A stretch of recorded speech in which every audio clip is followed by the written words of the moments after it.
सुसयम। आज रात्रि अपन इटावा के लक्ष्मणपुरा में हैं। ये एक्सप्रेस हाईवे के पास में, जो कि सीधा जाएंगे चित्रकूट, और इस रास्ता जा रहा है कनौज के लिए। जो रास्ता कट कर आ रहा है इस बीच में, ये देखिए कितना बढ़िया मंदिर है, लेकिन यहाँ पे कोई रुकता नहीं है। यहाँ पे लाइट नहीं जल रहे थे, लेकिन मैं रामायण रचना कर रहा था। भलंगर काल दशरथ जी और कैकेयी के बीच में चल रही है भागदूत, उसको लिख रहा था। 112 श्लोक है, तो अंधेरा जैसा रहता था। बाद में बाहर जाके मैंने देखा कि स्विच लगता है, लगाया। मेरे जो मन में जो स्थिति थी कि काल के लिए रचना कर नहीं पाऊँगा और वीडियो का बनाने के लिए चार्ज नहीं रहेगा, वो सभी हो गया।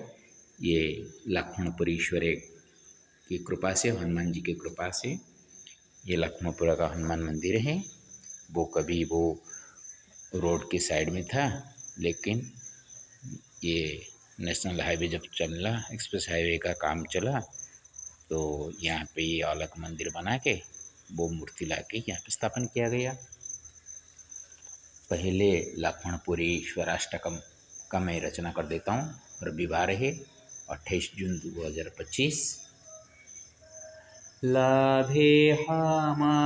तवाग्रे लब्धकामस्य सत्फलम् लिखित्वाद्य भगवन् श्रीरामस्य वनगमनम् क्षमायाचन्नपि रजा श्रीदशरथश्च तच्चरणी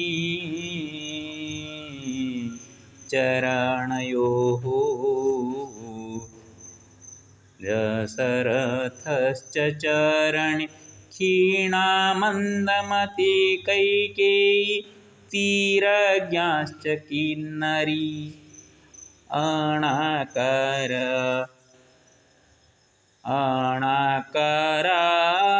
बृहश्रीमानस्ति पुरुषोत्तमः कर्णवच्चक्षुधारिण्या पापबुद्ध्या च याचिता पुत्रलोभातुरारगी प्रियपुत्रस्य जीवनम् पापबुद्ध्या बनायैव राज्ञे सा याचिता वरम् रेखाधारणया चक्रश्चलितेनापि कदाचित् रेखाधो भ्रंशितेन एषः च ध्वंसति कथमपि स्वः राजा यदि भवेत् श्रीराम रावण रक्षकः स्वात्मांसांसि बलिक्रूर कस्मात् प्राप्नोति सद्गतिम् राम नाम हरो धृत्वा रामो हृदि गायन् हरः रामेश्वरेति सेतोश्च बन्धनात् सुप्रमाणितः सङ्कटात्रायते अस्मान् भो रामभक्तश्च हनुमान् शङ्करांश स्वरूपेण श्रीराम नाम भजकः करोमीश्वररूपस्य सद्गुणाष्टकममृतम् ईटावा लक्ष्मणेशस्य पुरशीश्वररूपिणः जगन्नाथो परं चद्य विश्वम्भरश्च तृतीयः जय दाशरथी चतुर्थी श्रीकर माधव पंचमः। जयंस श्रीकर पुत्र माधवांसी सुता सुत गोपीनाथस्य षष्ठस्य कैलासो श्रीकर सुत। हरिहरो पिता पुत्रो हरिहरानुजांसिनो गोळन्त्रा गौतमा मिश्र बंसीनो जनकसुतो। अर्थ करते लभेऽहमद्यतवाग्रे लब्धकामाशयत्फलं लिखित्वाद्य भगवान् श्रीरामस्य वनगमनम्। हे भगवान लक्ष्मणपुरीश्वर, आज मैं यहाँ पर आकर कुछ मेरे को मिला ऐसे लगता है। पाने का जो कामना रखता है लब्ध काम, उसका जो फल मिलता है सत्फल मिलता है।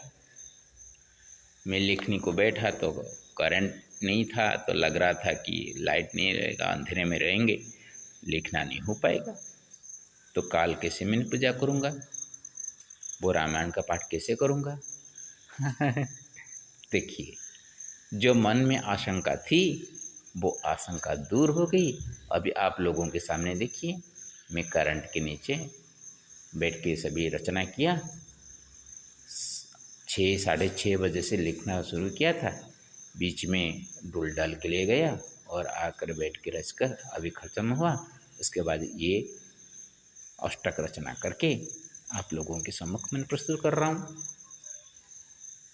भगवान श्री राम का वनगमन के पहले जो कैकेयी वर मांग रही है और कैकेयी को कैसे भर्त्सना कर रही हैं दशरथ, उसके बारे में आज लिखा। क्षमायाचन्नपि राजा श्रीदशरथश्च चरणे क्षीणामन्दमति कैकेयी तीराज्ञाश्च किन्नरी। वो जो कैकेयी बार बार दशरथ किन्नरी शब्द उच्चारण कर रहे हैं, काल जब मैंने पाठ करूँगा वहाँ आपको सुनने को मिलेगा। तो वो क्षीणा मंदमती कैकेयी जो कि किन्नरी है, वो रानी के चरण में लौटकर वो क्षमा याचना मांग रही हैं कि देख रानी, कुछ मेरा गलती हो जाए तो क्षमा कर दे, तेरा बेटा को रजा करना है कर दूंगा, लेकिन राम को जो 12-14 वर्ष जो वनगमन के लिए बोल रही है ना, उससे तू थोड़ा सा हट जा। अणाकाराद् बृहत् श्री मानस्ति पुरुषोत्तमः कारणवच्चक्षुधारिण्या पापबुद्ध्या च याचिता। कौन जान सकता है जिसका आकार नहीं है, अणाकार है, परम ब्रह्म है। यूट्यूब में मैं देख रहा था, एक वितर्क में श्री रामभद्र महाराज जी गुरु जी प्रवचन में व्याख्या करके बता रहे थे, श्री राम महाविष्णु का अवतार है। विष्णु और महाविष्णु उनको अलग करके वो बता रहे थे। वो बोल रहे थे जो कि तुलसीदास जी का मानस से उद्धार करके वो बता रहे हैं, महाविष्णु का ही रूप है श्री रामचंद्र जी। कभी हमारा शरीर छाया से अलग हो सकता है।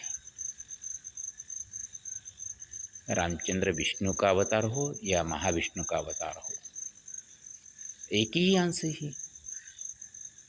छाया कभी भी काया नहीं बन पाएगा, लेकिन काया है तो छाया जरूर है ना।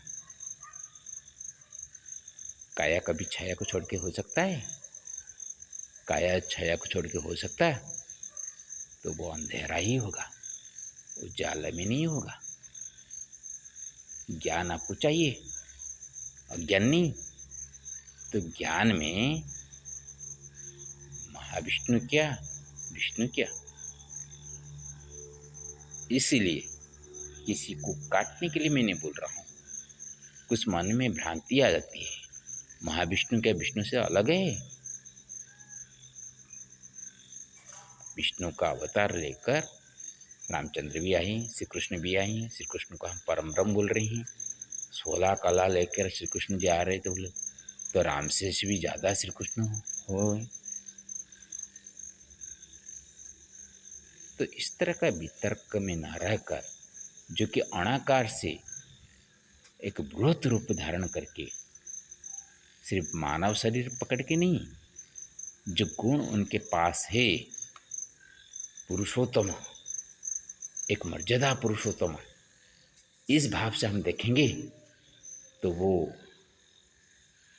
अणाकार से बृहत आकर दे के आए थे। तो उनको काणावत, जो कि काणा होता है, उसको पता नहीं चलता कौन सा सही कौन सा गलत। शायद कैकेयी पाप बुद्धि से वो काणा गति को प्राप्त हुआ है, इसीलिए वो अपने बेटे को राजा करके रामचंद्र जी को वन भेजने की चाहती है। पुत्र लोभातुरारगी प्रिय पुत्र सजीवनम पाप बुद्ध्या बनाइव राज्ञे छायाचितावरम। यहाँ पे थोड़ा सा हम अर्थ को उलम विलम करेंगे। पुत्र लोभ दो अर्थ में आता है। भरत उसका पुत्र है, अपना पुत्र है, इसलिए प्रिय पुत्र बोलने पर सही होगा। लेकिन यही वाल्मीकि जानते हैं, यही वाल्मीकि महर्षि रचना किए हैं, यही वाल्मीकि महर्षि रामायण में दशरथ भी जब गाली करना शुरू करते हैं वहाँ बोलते हैं कि तो प्रिया तेरे तो सबसे सुंदर था, तेरा प्रिया राम था, भरत से भी तू राम को ज़्यादा लाड करने वाली थी। वो राम तेरा क्या बिगाड़ा कि तू उनको बन जाने के लिए बोल रही है? तेरे को कोई कुछ बोल दिया, कौशल्या कुछ बोला या सुमित्रा कुछ बोला तो बोलो ना, उनको हम दंड देंगे। लेकिन तो प्राण से प्रिय था राम। तो इस बातों से पता चलता है वो प्रिय पुत्र यहाँ पे राम है, भरत नहीं। तो प्रिया पुत्र राम को वो वन क्यों भेजे? क्योंकि कभी एक दंत कथा मैंने सुन रहा था, सही है गलत है भगवान जाने, दशरथ और कैकेयी रामचंद्र जी को जो वध करने से पहले वो वाटिका में घूम रहे थे। एक तोता मैना बात कर रही थी। मैना ने तोता को बोल रहा था, देखो देखो इस उम्र में कैसे राजा रानी विचरण कर रहे हैं, बेहरण कर रहे हैं। रात हो सुबह होते हुए उसका प्रिय पुत्र राज्याभिषेक करते हुए उसका प्राण चला जाएगा। और देखो माता के खुशी में घूम रही। वो पक्षी भाषा को समझ पा रही थी कैकेयी। पता चला गया, वो सोचने लगी सूरज उगने के बाद राजगद्दी में बैठ जाएगा राम और उसका मृत्यु हो जाएगी, उसको कैसे भी बचाना है। एक पॉइंट। दूसरी एक चीज़ थी, बचपन से सबसे पैदा तो कौशल्या कर दी, लेकिन खाने खिलाने का काम कैकेयी जी का हाथ में था। राम जी को वो घुमा फिरा के खिलाती थी। एक दिन राम ने उसके हाथ से निवाला लेने के लिए मना कर दी। वो खेलने लगे, दौड़ने लगे। उनके पीछे दौड़ते दौड़ते थोड़ा सा सुनसान जगह में चले गए। वहाँ रामचंद्र ने उनको कहा, मैं तेरे हाथ से निवाला नहीं लूँगा। क्यों रे? ना तू मेरे को वचन दे तब मैं लूँगा। क्या वचन? ना मैं बड़ा होने पर मेरे को तू बन जाने के लिए देगी। लेकिन सीताजी कैकेयी जी ने वहाँ पूछा, तू इस छोटी उम्र में ये वन के बारे में क्यों बोल रहा है? मैं जानता नहीं हूँ। तू हाँ करे तो मैं खाऊं, मैं तो नहीं खाऊं।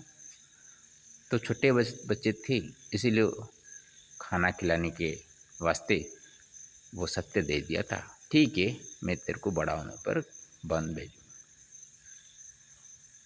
और इसी वक्त भगवान रूप पकड़कर उसको कहा, माँ तेरे को इस जन्म में मेरे लिए उपवास सहना पड़ेगा।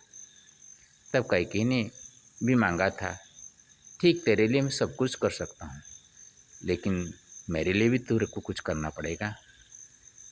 दोबारा जब जन्म होगा तो मेरे कोख में जन्म होगा। लेकिन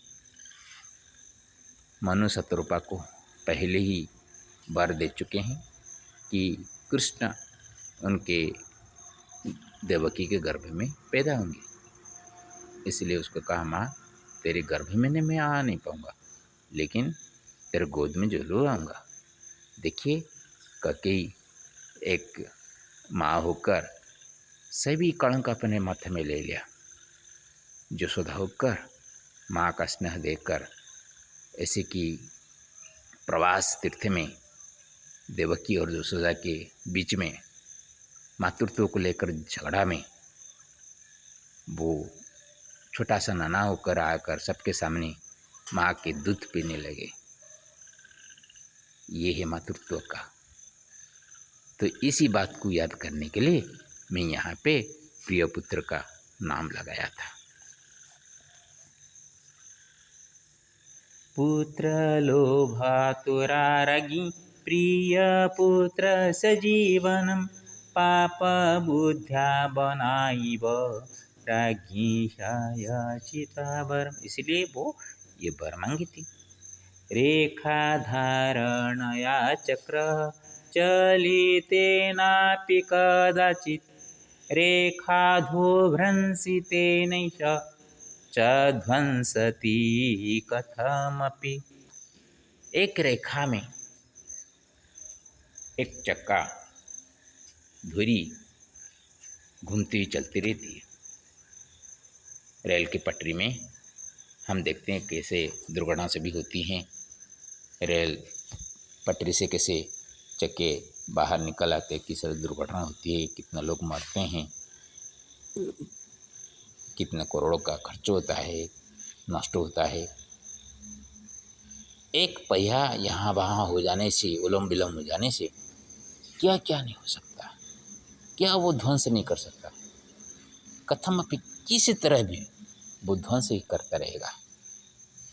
इसीलिए रेखा में ही रहना चाहिए। रेखा से थोड़ा सा उलम विलम हो जाए तो उससे बचाने के लिए कोई नहीं रहता।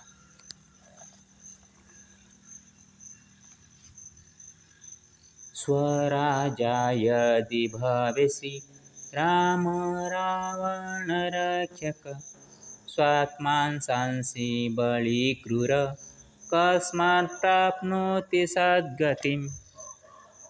हम जानते हैं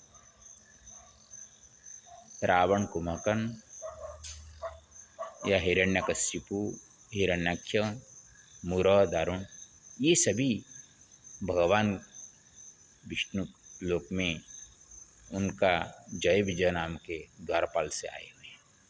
जो भगवान का अंश का अंशी होकर आकर क्रूर होगा, निष्ठुर होगा, उसको सद्गति कौन देने के लिए आए? काल राम राजा बन जाए तो वह रावण का रक्षक बन जाएंगे, क्योंकि बिना कारण तो रावण को मारेंगे नहीं भगवान। तो कुछ वो गलती करे तब जाकर हम मारेंगे। तो राम का रावण रक्षक होने के लिए नहीं आए थे, राम तो रावण को संहार करने के लिए आए थे। इसीलिए उनका वनगमन जाना जरूरी था। राम नाम हरो धृत्वा रामो हृदि गायन् हर रामेश्वरेति सेतुश्च बन्धनासु प्रमाणितः। राम नाम भगवान शिव हमेशा भजन करते रहते हैं और राम भी हृदय में हर जी को गायन करते रहते हैं। हर हर हर हर शिव शंभु शिव शंभु। जब रामेश्वर सेतुबंध होने के पहले रामेश्वर का जब प्रतिष्ठा हुआ उसी वक्त पता चल गया कि कौन किसी को भजन कर रहा है। यहाँ पे हम सभी वैष्णव, शैव, गणपत्य, शाक्त इत्यादि संप्रदाय भेद में आपस में झगड़ा करते रहते हैं, लेकिन ये सभी एक दूसरे से जुड़े होते हैं। संकटात्रायते अस्मान् भो राम भक्तश्च हनुमान् शंकरांश स्वरूपेण श्रीराम नाम भजक। संकट से हम लोगों को रक्षा करो हे राम भक्त हनुमान। शंकर का अंश में स्वरूप में आने वाला श्री राम नाम को भजन करने वाला, यहाँ पे हनुमान जी भी हैं और शंकर भी हैं, दोनों एक साथ यहाँ पे मैंने प्रार्थना में इन दोनों को मैंने बुलाया हूँ। संकटात्रायते अस्मान् भो राम भक्तश्च हनुमान् शंकरांश स्वरूपेण श्रीराम नाम भजक। करोमीश्वररूपस्य सद्गुणाष्टकममृतम् ईटावालाक्ष्मणेशस्य पुरशीश्वररूपिणः। मैं ईश्वर जी को यहाँ पर प्रणाम करता हूँ जो सद्गुण का रूप मैंने रचना किया, अष्टक रचना किया। इस माध्यम से भगवान शिव जी और हनुमान जी और इन दोनों के साथ श्री राम जी का संपर्क है। तो इस सभी को मैंने लक्ष्मणपुरा ये गांव है, लक्ष्मणपुरा का मंदिर यहाँ पे हनुमान जी विराजमान हैं, तो इस सभी को मैंने याद करके यहाँ पे वंदना किया हूँ। अभी आते हैं मेरे जिस घर में मैंने आया हूँ, जिस वंश का मैंने नामक किया हूँ, वो वंश के ऊपर कुछ बता देते हैं। जगन्नाथो परं चाद्य विश्वम्भरश्च तृतीयः जयदाशरथी चतुर्थे श्रीकरमाधवा पञ्चमः जयंस श्रीकरपुत्र माधवांसी सुत गोपीनाथस्य षष्ठस्य कैलासो श्रीकरसुत हरिहरो पिता पुत्रो हरिहरानुजांसिनो गोळन्त्र गौतममिश्र बंसीनो जनकसुतो। गौळन्त्र जो कि उड़ीसा के गंजम जिला में ब्रह्मपुर एक दक्षिण में शहर है, वहाँ से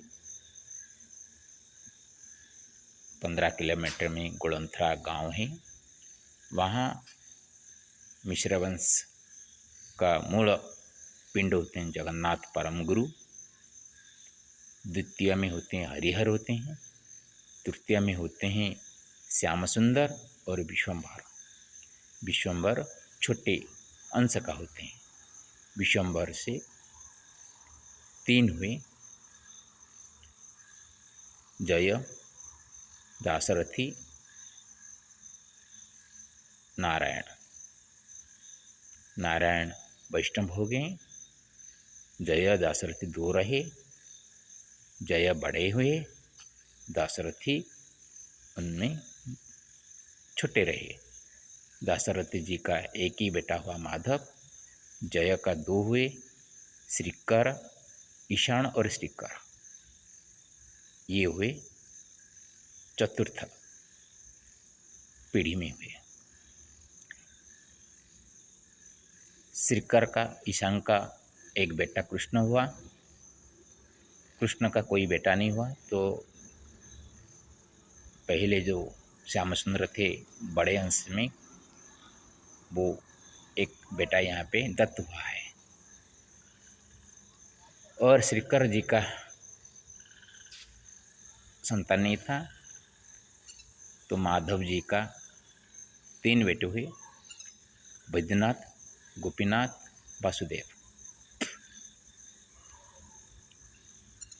षष्ठ भाग में हुए। तो षष्ठ अंश में बैद्यनाथ जी का एक बेटा नरसिंह है, नरसिंह जी का बेटा कालूचरण है, और कालूचरण का बेटा केदार, और केदार का भी अभी एक बेटा हुआ है। ये उनका छोटे अंश का चल रहा है।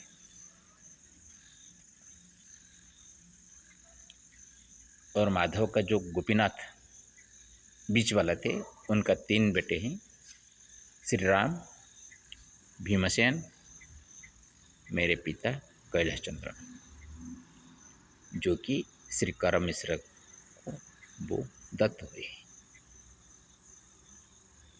वो सप्तम वाला थे मेरे पिता, सप्तम पीढ़ी का। लेकिन जब जय मिश्र श्री करम मिश्र को बेटे हो गए, पुत्र के रूप में चले गए, वो षष्ठ हिसाब में आ गए। और जो वासुदेव थे, गोपीनाथ जी के भाई, छोटे भाई वासुदेव, वो शादी करने से बाद ही चल बसे। 1 महीने के अंतर। उनका पत्नी है रेखा माँ, जो कि मेरे माँ के मातृकुल के गांव का ही है। तो वो षष्ठ पीढ़ी में, पहले तो चतुर्थ पीढ़ी में वैष्णव हो गए थे, बाद में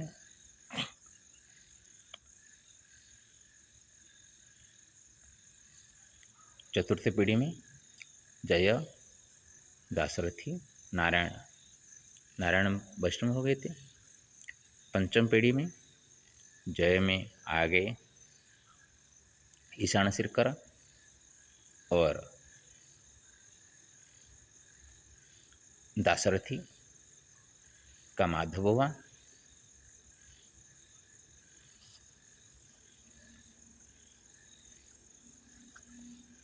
जय, दाशरथी का माधव का 3 हुए। तो यहाँ पे और एक बार फिर से वो वासुदेव जी का चले जाने में छोटे अंश का कोई नहीं बचा। और मेरे पिता यहाँ भी छोटे थे और वहाँ भी जाकर भी छोटे हुए, तो उनके भी कुछ न होने पर मैं आया था। इसलिए घर बैठाने के लिए मैंने शादी किया था। यहाँ पे देखिए, गोपीनाथ भगवान विष्णु है और कैलाश भगवान शंभु है, और दोनों का हरिहर के साथ संपर्क है, जो कि जगन्नाथ जी के बाद दूसरे पीढ़ी हुए थे हरिहर। तो हरिहर का नाम का सार्थक मेरे पिता और उनके पिता गोपीनाथ मिश्र, दोनों क्रम से पिता पुत्र है। लेकिन